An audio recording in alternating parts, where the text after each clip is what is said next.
ทักทายสบายดีกันพี่น้องกายินดีต้อนรับเขาสู่สองบ้านนงคนบ้านนอกคือเก่ามื้อนี้บ้านนงสิมาอัปเดตนำทุกคนนำลายทุกเดี๋ยวบ้านนงสิไล่เบิ่งพี่น้องตอนนี้บ้านนงก็อยู่สะพานเนาะอยู่ขัวทุกคนทางบ้านนงมาแต่ทำงานเนาะก็สิขามไปบ้านบ้านนงนี่แหละตอนนี้ก็นำก็ลดลงลายแล้วทุกคนเลยตะกี้มันจะถ่วมนั่นแหละเขาจะจนเอาเหือมาไหวเนาะถ้าว่านำลดสะพานนี่ถ่วมสะพานถือว่าแย่เลยทุกคนเลยไปมากกันยาก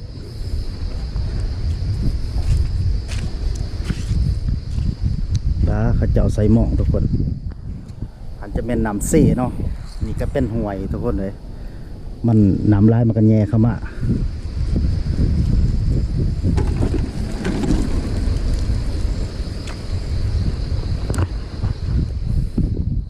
เบิ่งกันเจือนก็จนอันนั้นทุกคนจนโยดลงท่วมเบิดสวนเขาเจ้า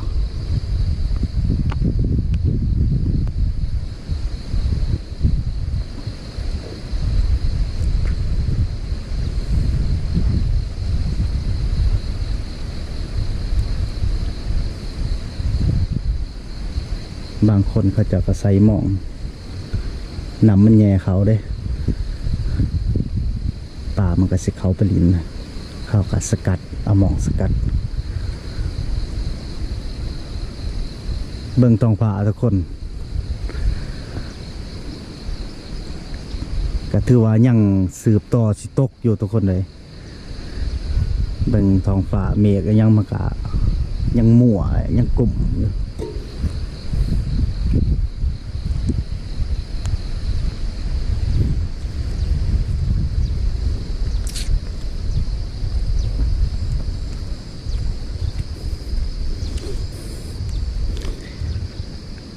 ถ้าเป็นท่วมสะพานนี่ครับ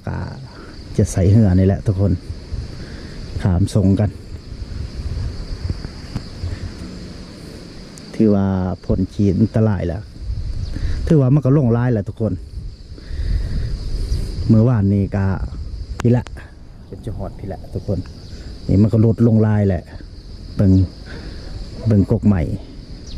เบิ่งขี้ต้ม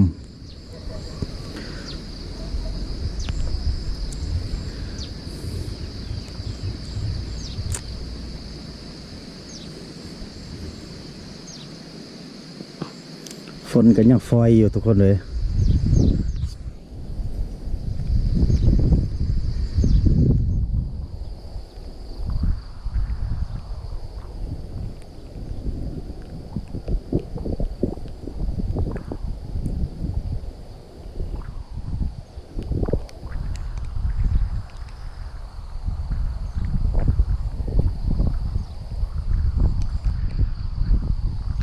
ฝนมาแล้วทุกคน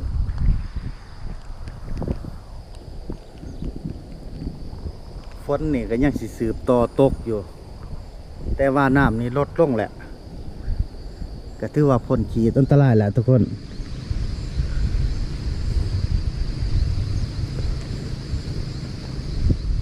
ป้าใส่เบ็ดเนาะทุกคนย้อนเบ็ดตาม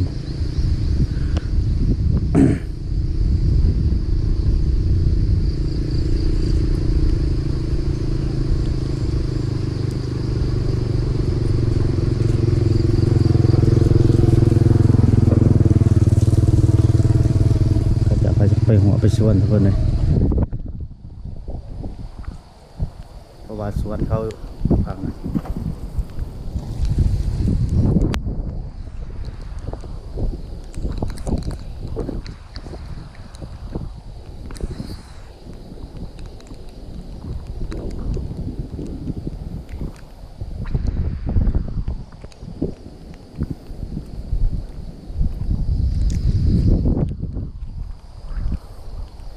ถ้าหากว่านำมันบลดลงมันเฟิร์มขึ้นเรื่อยๆอาจจะแย่ทุกคนเลย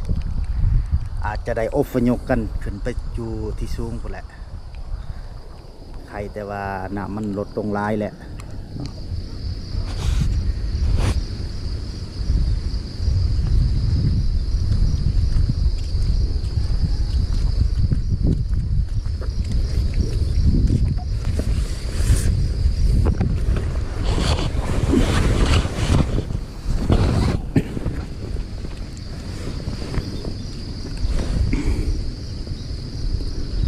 เบิ่งเขาเจ้ากลางหม่อง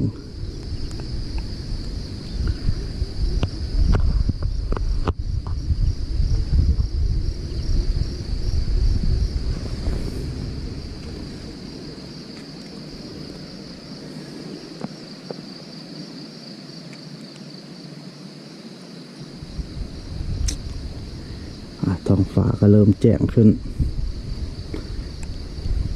แต่ว่าเมฆหมอก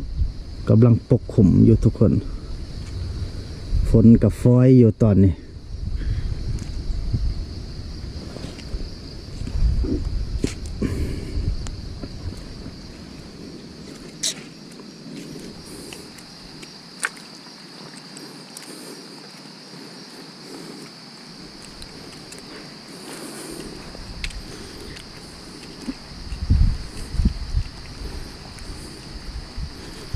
ส่วงบ่ได้บ่ทันเฮ็ดสะพานนี่ทุกคนบ่ทันเฮ็ดขวานี่โอ้ไปมาลำบากเวลานำขึ้นแบบนี้แหละ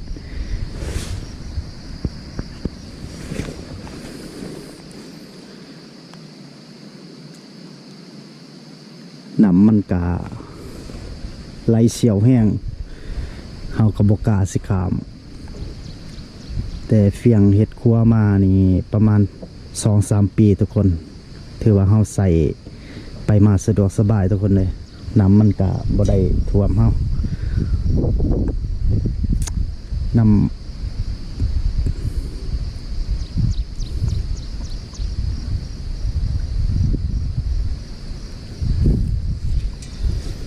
ป้ามาแกงเบ็ดทุกคน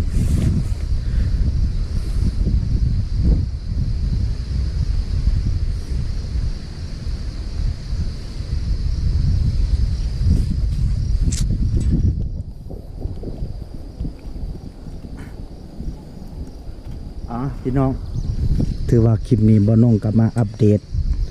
น้ำเนาะตอนนี้ก็ลดลงร้ายแล้วทุกคนถือว่าผลขีดอันตรายแล้วถือว่าเฮาก็ดีใจเนาะทุกคนที่น้ำมันลดลงถ้าว่ามันเพิ่มขึ้นเรื่อยๆนี่แย่เลยทุกคนเลยเฮาก็จะได้อพยพคนเครื่องคนคลองหมดแล้ว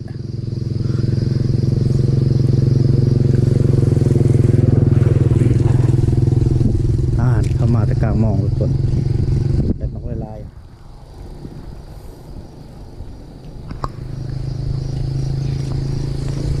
คลิปนี้ก็สิโจ้ไว้เท่านี้เนาะทุกคนพอกันคลิปหน้ามียังบ่นงกับสิทายอัปเดตสถานการณ์